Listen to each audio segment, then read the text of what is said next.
नमस्कार, मी मनोज भोयर. जय महाराष्ट्रमध्ये आपल्या सर्वांचं स्वागत आहे. आपण पाहताय माझ्यासोबत जेम विशेष.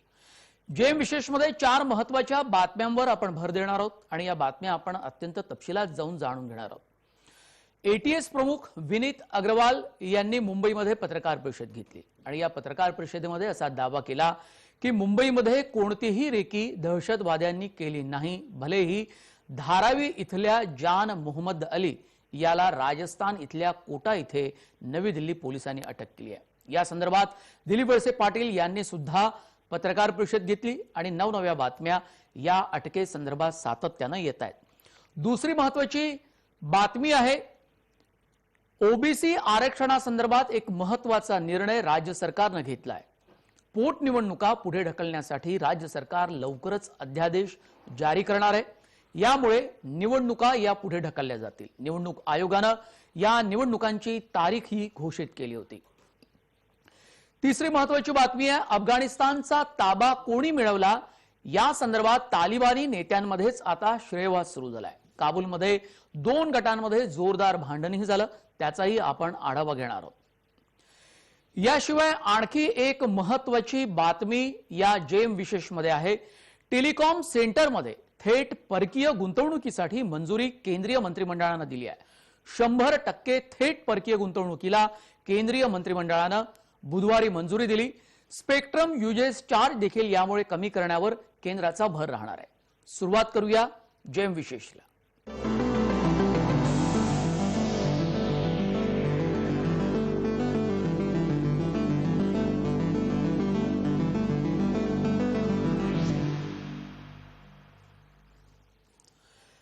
नवी दिल्ली पोलिसांनी 6 दहशतवाद्यांना वेगवेगळ्या राज्यातनं अटक केल्यानंतर त्याचे धागेदोरे महाराष्ट्रात सुद्धा दिसू लागले.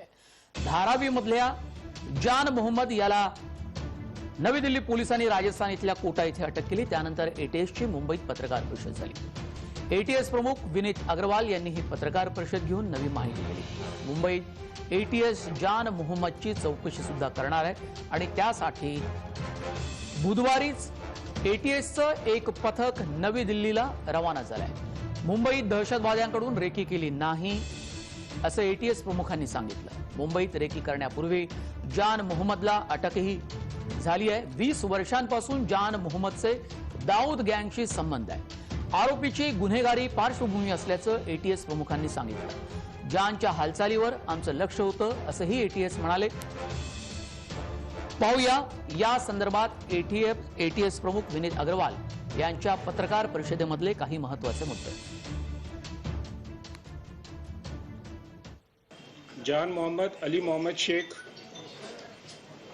ये आदमी धारावी में रहता था. मैं बताना चाहूँगा कि इसका काफ़ी पुराना एक रिकॉर्ड है. पाकिस्तान में डी कंपनी के साथ इसके संबंध होने का.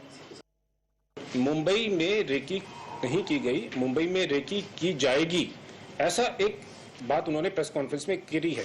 ऐसा नहीं था कि कोई पाकिस्तान से कोई पाकिस्तान ट्रेंड आदमी आया, उसने मुंबई में रेकी करी. ये बात बिल्कुल गलत है. सिर्फ एक आदमी जा रहा था जिसको रास्ते में ही पकड़ लिया गया. लगभग 20 साल पुराना रिकॉर्ड है. हमारी नज़र में ये आदमी था, लेकिन ये इंफॉर्मेशन कि ये जो केस हुआ है, ये इंफॉर्मेशन हमारे पास नहीं थी. ये सेंट्रल एजेंसी की इंफॉर्मेशन थी जो दिल्ली पुलिस को दी गई. हमारी एक टीम आज शाम को दिल्ली जा रही है. इसको जान मोहम्मद को इंट्रोगेट करेंगे और जो भी इंफॉर्मेशन दिल्ली पुलिस के पास है वो हम लेकर आएंगे. हमारे पास जो इंफॉर्मेशन है वो हम दिल्ली पुलिस को देंगे और देखते हैं फिर ये केस आगे कैसे बढ़ता है. जान मोहम्मद अली शेख याच्या संदर्भातली आणखी आपण काही माहिती तपशिलात जाणून घेणार आहोत ग्राफिक्सच्या माध्यमातून. मुंबई एटीएस दहशतवादी जान मोहम्मदची चौकशी करणार. मुंबईत दहशतवाद्यांकडून रेकी केली नाही. मुंबईत रेकी करण्यापूर्वी जान मोहम्मदला राजस्थान इथल्या कोटा इथे अटक करण्यात आली. 20 वर्षांपासून जान मोहम्मदचे दाऊद गँगशी संबंध होते. जानवर चोरी गोळीबार केल्याचे गुन्हे सुद्धा दाखल झालेले आहेत. जानच्या हालचालीवर आमचं लक्ष होतं, एटीएसचं म्हणणं. नवी दिल्ली पोलिसांकडून आणखी माहिती घेणार एटीएस प्रमुखांचा दावा. राज्य एटीएसचं एक पथक दिल्लीला रवाना. 9 तारखेला जान मोहम्मदनं दिल्लीला जायचं नियोजन केलं होतं, मात्र ते फिसकटलं. 10 तारखेला त्यानं पैसे देखील एजंटच्या खात्यावर ट्रान्सफर केले होते. तिकीट कन्फर्म न झाल्यानं 13 तारखेला गोल्डन टेम्पल एक्सप्रेसनं राजस्थानला जान मोहम्मद रवाना झाला. ट्रेन कोटाला पोहोचली तेव्हा जान मोहम्मदला नवी दिल्ली पोलिसांनी अटक केली. नवी दिल्ली पोलिसांना केंद्रीय तपास यंत्रणांकडून सूचना आली होती.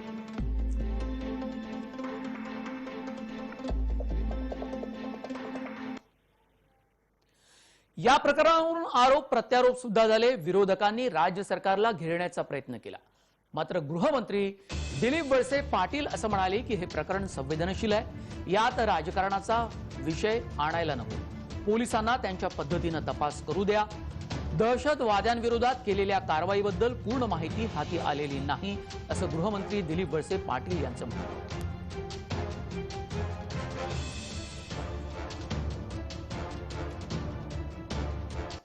सेन्सिटिव्ह प्रकरण आहे, आपल्याला सगळ्यांना माहिती आहे. हा राजकारणाचा विषय नाही, पण त्याच्यामधली वस्तुस्थिती आपल्याला आणि जनतेला माहीत पाहिजे. ह्याच्यासाठी आज दुपारी 3 वाजता राज्याचे एटीएसचे चीफ विनीत अग्रवाल हे त्यांच्या कार्यालयामध्ये प्रेस कॉन्फरन्स घेऊन याच्या बाबतीत आपल्याला अवगत करतील. मुंबई धारावीमध्ये आणि राज्यात सुद्धा अशा पद्धतीच्या दहशतवाद्यांचा निवास कटकारस्थान चालू होतं. विशेष पथकाने त्यांना अटक केलं. मग राज्यातलं एटीएस काय झोपलं होतं का? आणि राज्यातल्या एका सिटिंग आमदारावर लुकआउट नोटीस काढण्याचा प्रकार करणारं आमचं राज्याचं पोलीस या दहशतवाद्यांच्या बाबतीत का झोपलं होतं?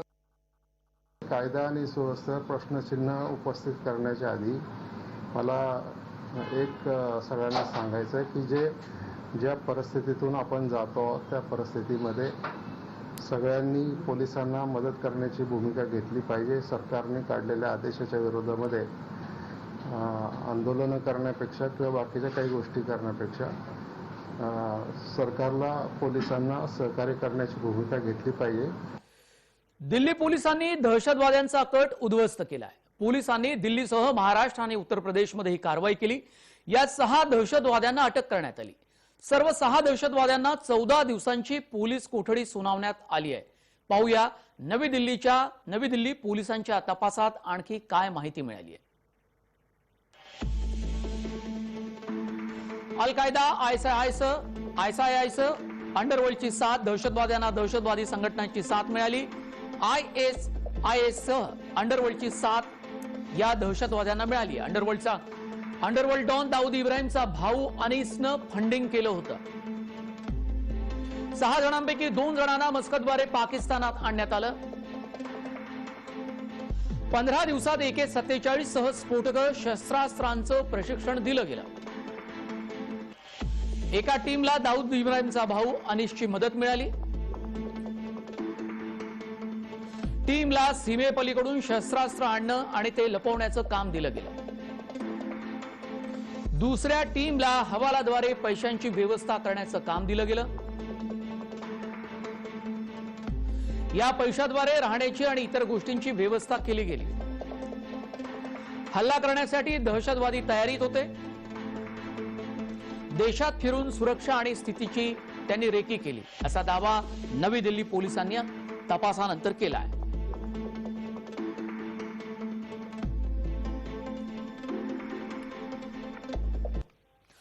सहा दहशतवाद्यांना अटक करण्यात आली. त्यातील एक जण धारावीतील रहिवासी आहे. जान मोहम्मद शेख असं या आरोपीचं नाव आहे. शेखला अटक करण्यात आल्यानंतर मंगळवारी धारावी पोलिसांनी रात्रीच त्याची पत्नी आणि 2 मुलींना ताब्यात घेतलं. या संदर्भातला आढावा आमचे प्रतिनिधी मनोज दाळकर यांनी घेतलेला आहे. पत्नीला जान मोहम्मदच्या एकूणच हालचालीवर शंका होती असंही तपासात आढळून आलेलं आहे.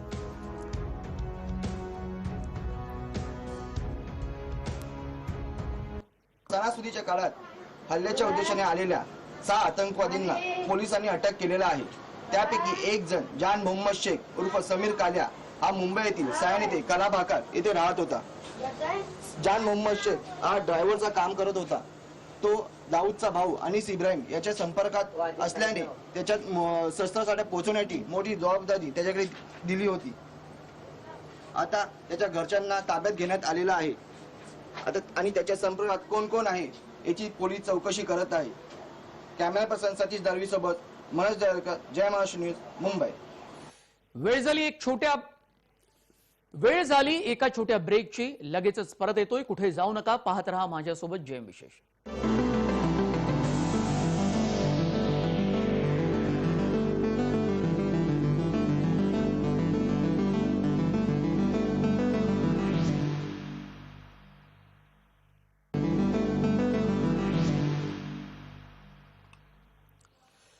ओबीसी आरक्षणासाठी राज्य सरकार अध्यादेश काढणार आहे. अन्न आणि नागरी पुरवठा मंत्री छगन भुजबळ यांनी पत्रकार परिषदेमध्ये बुधवारी ही घोषणा केली. पोटनिवडणुका पुढे ढकलण्यासाठी अध्यादेश काढला जाणार आहे. मंत्रिमंडळ बैठकीत याला मंजुरी देण्यात आली. आरक्षणासाठी 50% मर्यादा ओलांडणार नाही असंही सांगितलं गेलं. तामिळनाडू, आंध्र प्रदेशच्या धर्तीवर हा अध्यादेश काढला जाणार आहे. ओबीसींच्या 10 ते 15% जागा कमी होतील असंही भुजबळांनी म्हटलं. प्रत्येक गोष्टीत भाजपाचं राजकारण असतं अशी टीकाही त्यांनी केली. राज्य मंत्रिमंडळाच्या बैठकीमध्ये ओबीसी आरक्षणासंदर्भात मोठा निर्णय घेण्यात आला. 2 दिवसांपूर्वी सर्वोच्च न्यायालयानं ओबीसी आरक्षणाच्या मुद्द्यावरून राज्यातील निवडणुका स्थगित ठेवता येणार नाहीत असं सांगत निवडणुका घेण्याचे निर्देश राज्य सरकारला दिले. त्यानुसार राज्य निवडणूक आयोगानं राज्यातील जिल्हा परिषदा आणि पंचायत समितींच्या पोटनिवडणुकांचा कार्यक्रम देखील जाहीर केला. मात्र ओबीसी आरक्षणाचा मुद्दा अद्याप प्रलंबित असल्यामुळे आता राज्य सरकारनं या संदर्भात 50% आरक्षण मर्यादेच्या आधी राहून ओबीसी आरक्षणाबाबत अध्यादेश काढण्याचा निर्णय घेतला आहे. राज्याचे अन्न आणि नागरी पुरवठा मंत्री छगन भुजबळ यांनी या संदर्भात घेतलेल्या पत्रकार परिषदेत ही माहिती दिली. 23 सप्टेंबरला सर्वोच्च न्यायालयात राज्य सरकारकडून सादर केलेल्या याचिकेची तारीख मिळाली आहे. काही जिल्ह्यांमध्ये सर्वोच्च न्यायालयाच्या आदेशानुसार निवडणुका जाहीर झाल्या आहेत. यावर त्वरित निर्णय घेणं गरजेचं होतं. त्यासाठी विरोधी पक्षनेते देवेंद्र फडणवीस, प्रवीण दरेकर आणि इतर पक्षातील 2 नेत्यांसोबत 2 वेळा चर्चा झाली. तामिळनाडू, आंध्र या ठिकाणी त्यांनी 50% आरक्षणाच्या अधीन राहून अध्यादेश काढले असंही भुजबळांनी सांगितलं. त्यानुसार तिथे निवडणुका सुरू आहेत. त्यामुळे काही प्रमाणात 10 ते 15% ओबीसींच्या जागा कमी होतील. पण इतर राज्यांनी जसे अध्यादेश काढले तसाच अध्यादेश काढण्याचं ठरलंय. त्याचवेळी 50%च्या वर आपण हे आरक्षण नेणार नाही असंही ठरवण्यात आलं असं छगन भुजबळ यांनी पत्रकार परिषदेमध्ये सांगितलं.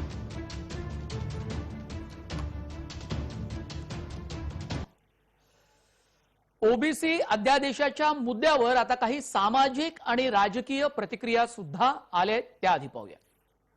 जे इतर राज्यांनी जसे अध्यादेश काढलेले आहेत त्याच धर्तीवर अध्यादेश काढायचं ठरलेलं आहे आणि त्याच्यामध्ये आपण हे कबूल करतो आहोत की 50%च्या वरती आम्ही कुठल्याही परिस्थितीमध्ये हे आरक्षण नेणार नाही आणि निवडणूक घेणार.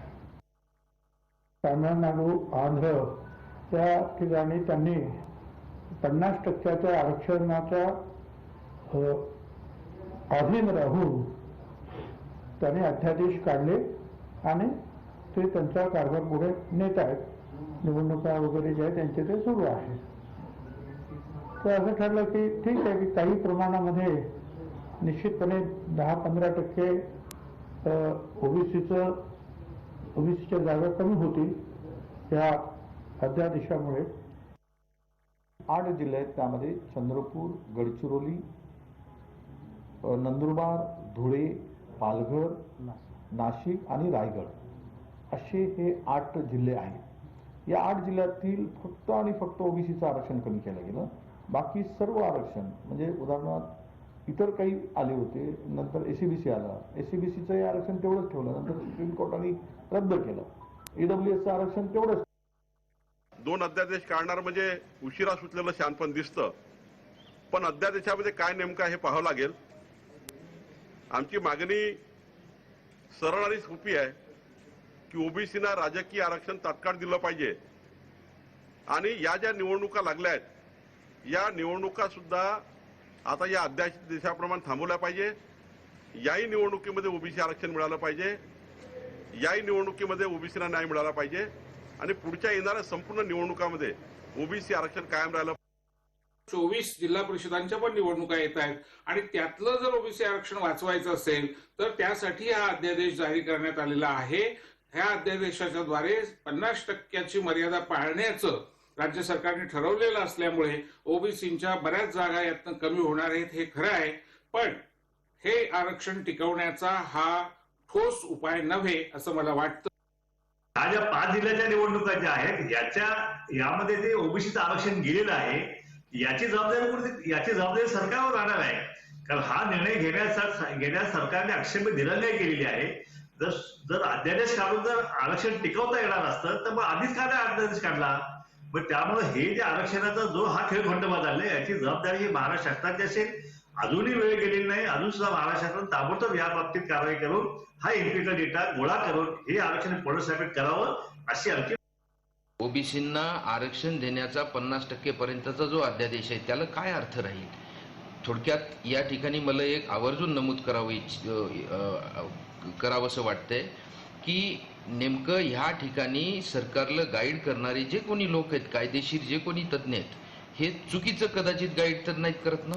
कारण की सर्वोच्च न्यायालयाच्या निकालानंतर कोणताही ऑर्डिनन्स काढून जोपर्यंत आपण ट्रिपल टेस्टची पूर्तता करत नाही तोपर्यंत या अध्यादेशानुसार आरक्षण कसं देता येईल. तालिबान्यांनी अफगाणिस्तानवर वर्चस्व मिळवलं असलं तरी सुद्धा तालिबानी नेत्यांमध्ये सुसंवाद आहेच असं नाही, त्यांच्यातही जोरदार वाद सुरू आहे. तालिबानचा सहसंस्थापक आणि उपपंतप्रधान मुल्ला अब्दुल गनी बरादर अनेक दिवसांपासून बेपत्ता झाल्यानंतर 2 गटांमध्ये वाद निर्माण झाले. अफगाणिस्तानमध्ये तालिबानचं सरकार स्थापन होताच परस्परांमध्ये वादही सुरू झाले. तालिबाननं अफगाणिस्तानमध्ये अंतरिम सरकारची घोषणा केल्यानंतर काही दिवसांनी काबूलच्या प्रेसिडेन्शियल पॅलेसमध्ये प्रमुख नेत्यांमध्ये मोठी वादावादी झाली. तालिबानमधील 2 प्रतिस्पर्धी गटांच्या समर्थकांमध्ये प्रेसिडेन्शियल पॅलेसमध्ये जोरदार भांडणं झाली. मात्र तालिबाननं अशा बातम्यांचं खंडन केलं आहे. अब्दुल गनी बरादर आणि नवीन कॅबिनेटमधील मंत्री आणि हक्कानी नेटवर्कचे सर्वोच्च नेता खलील उर रहमान हक्कानी यांच्या अनुयायांमध्ये जोरदार भांडणं झाली. यानंतर दोन्ही नेत्यांचे समर्थक एकमेकांशी भिडले. अफगाणिस्तानमधील विजयाचं श्रेय कोणाचं यावरून मतभेद सुरू झाल्याची माहिती समोर आली आहे.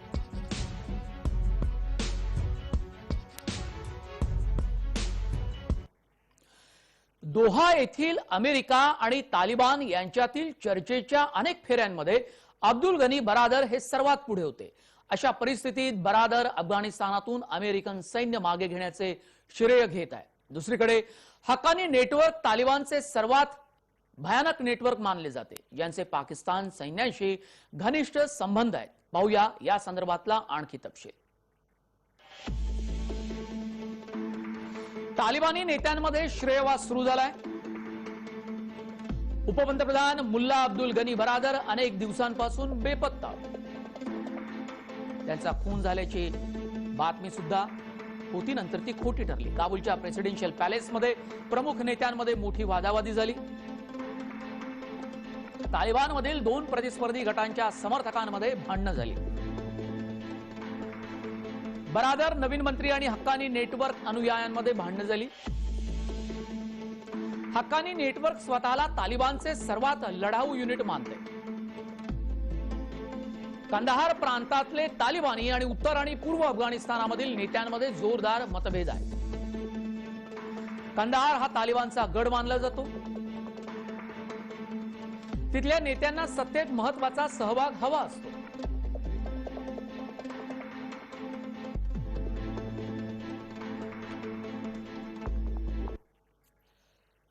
भूपेंद्र पटेल यांच्या मंत्रिमंडळाचा गुरुवारी शपथविधी आहे. 27 नव्या चेहऱ्यांचा समावेश मंत्रिमंडळात केला जाईल.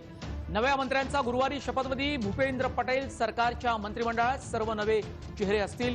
गुजरातचे नवे मुख्यमंत्री भूपेंद्र पटेल यांच्या मंत्रिमंडळातील मंत्र्यांचा शपथविधी गुरुवारी दुपारी 1:30 वाजता होणार आहे. राजभवनाकडून या संदर्भात माहिती देण्यात आली. भूपेंद्र पटेल यांच्या मंत्रिमंडळातील मंत्र्यांची नावं अद्याप जाहीर झालेली नाहीत.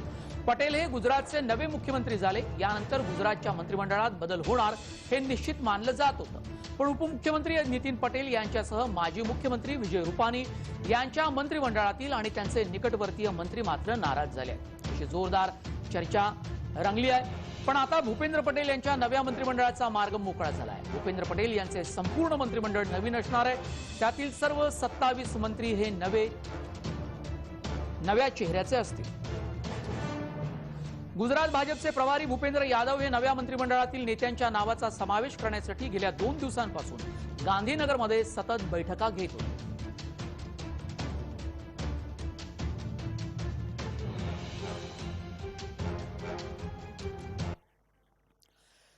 नाराज नेत्यांचं मन वळवण्यासाठी आता ही जबाबदारी भाजपनं राष्ट्रीय संघटन महामंत्री BL संतोष आणि गुजरात भाजपचे प्रभारी भूपेंद्र यादव यांच्यावर सोपवली आहे. या पदाधिकाऱ्यांनी 3 नेत्यांसोबत 3 तास चर्चा केली, पण त्यांना यश आलं नाही. संतोष आणि यादव यांनी मंगळवारी भूपेंद्र पटेल यांच्याशी मंगळवारी त्यांच्या बंगल्यावर अर्धा तास चर्चा केली. यानंतर तिथेच नितीन पटेल आणि भूपेंद्र सिंह यांना बोलावण्यात आलं. या दोघांशी किमान 1.5 तास चर्चा झाली. विजय रुपानी यांच्याशीही फोनवर किमान 1 तास बोलणं झालं, असं सूत्रांनी सांगितलेलं आहे. माजी उपमुख्यमंत्री नितीन पटेल यांनी मंगळवारी रात्री काँग्रेसचे वरिष्ठ नेते आणि माजी मुख्यमंत्री शंकरसिंह वाघेला यांचीही भेट घेतली. दोघांमध्ये दीर्घकाळ चर्चा झाली. या संदर्भातला आणखी तपशील पाहूया.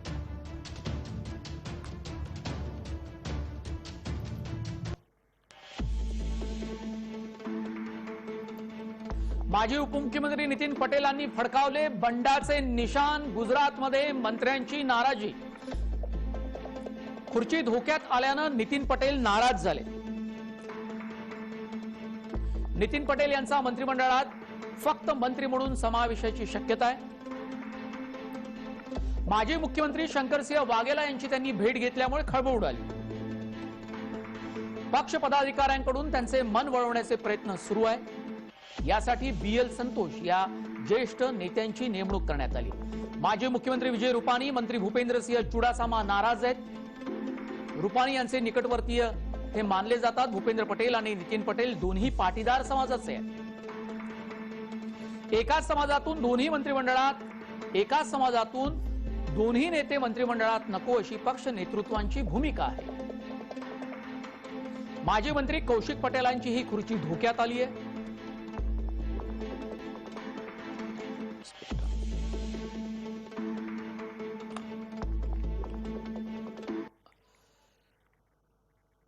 दूरसंचार क्षेत्रात 100% थेट परकीय गुंतवणुकीचा निर्णय घेण्यात आला. केंद्रीय मंत्रिमंडळाच्या मंजुरीमुळे दूरसंचार क्षेत्राला उभारी आली आहे. स्पेक्ट्रम वापर शुल्क घटवण्याचा केंद्राचा विचार आहे. केंद्र सरकारकडून टेलिकॉम सेक्टरला मोठा दिलासा मिळाला. टेलिकॉम कंपन्यांना रिलीफ पॅकेजची घोषणा केंद्र सरकारकडून करण्यात आली. टेलिकॉम कंपन्यांना स्पेक्ट्रम चार्ज आणि EGR भरण्यासाठी 4 वर्षाचा मोरेटोरियम दिला जाणार आहे. EGR मध्ये आता नॉन टेलिकॉम रेव्हेन्यूचा सहभाग नसणार, त्यामुळे टेलिकॉम कंपन्यांना फायदा होईल. याशिवाय टेलिकॉम उद्योगात 100% FDI ला देखील मंजुरी देण्यात आली. यामुळे भारतीय कंपन्यांना मोठी स्पर्धा निर्माण होणार आहे आणि ग्राहकांनाही याचा फायदा मिळेल. स्पेक्ट्रम युजेस चार्ज देखील कमी करण्यावर केंद्राचा भर राहणार आहे. सोबतच बँक गॅरंटी देखील कमी करण्याचा विचार केंद्र सरकारकडून करण्यात येतोय. सरकार टेलिकॉम कंपन्यांच्या कर्जाचा हिस्सा इक्विटीत बदलणार आहे, ज्याचा सर्वाधिक फायदा हा व्होडाफोन आयडिया या कंपन्यांना होणार आहे. केंद्र सरकारच्या या निर्णयामुळे व्होडाफोन आयडिया या कंपनीला सर्वात मोठा दिलासा मिळणार आहे. ADR आणि इतर गोष्टींमुळे कंपनीवर मोठा कर्जाचा डोंगर झाला होता. व्होडाफोन आयडियावर एकूण कर्ज 1.92 लाख कोटी रुपये, ज्यात साधारण 1 लाखांच्या जवळपास स्पेक्ट्रम चार्जेस आहे. AGRचं साधारण 62,000 कोटी रुपयांचं देणं आहे आणि त्यासोबत इतर कर्ज पकडून 1.92 लाख कोटी रुपयांचं कर्ज होतं. व्होडाफोन आयडिया यानंतर एअरटेलला देखील याचा मोठा फायदा होणार आहे. पाहूया केंद्रीय मंत्री अश्विन यांची या संदर्भातली आणखी माहिती. स्पेक्ट्रम और टेलीकॉम सेक्टर में 100% FDI था पॉलिसी, लेकिन उसमें केवल 49% ऑटोमेटिक रूट में था. तो आज कैबिनेट ने फैसला किया है 100% FDI ऑटोमेटिक रूट में टेलीकॉम सेक्टर में अलाउ की गई है। ऑफ कोर्स जितने सेफगार्ड्स रहेंगे, जैसे प्रेस नोट 3 वगैरह, इस तरह के जितने भी सेफगार्ड्स हैं वो सेफगार्ड्स इसमें लागू रहेंगे। या संदर्भातलं एक महत्वाचा एक तपशील पाहूया ग्राफिकच्या माध्यमातून। टेलिकॉम क्षेत्रातील 9 संरचनात्मक सुधारणांना केंद्रानं मंजुरी दिली आहे। स्पेक्ट्रम म्हणजे 4 देखील कमी करण्यावर केंद्राचा भर आहे। बँक गॅरंटी देखील कमी करण्याचा केंद्राचा विचार आहे। सरकार टेलिकॉम कंपन्यांच्या कर्जाचा हिस्सा इक्विटीत बदलणार। सर्वाधिक फायदा हा व्होडाफोन आयडिया या कंपनीला होणार आहे। एडीआर आणि इतर गोष्टींमुळे व्होडाफोन आयडियावर कर्जाचा डोंगर उभा झाला होता। व्होडाफोन आयडियावर एकूण कर्ज 1.92 लाख कोटी रुपये आहे। व्होडाफोन आयडिया नंतर एअरटेलला देखील मोठा फायदा होणार आहे।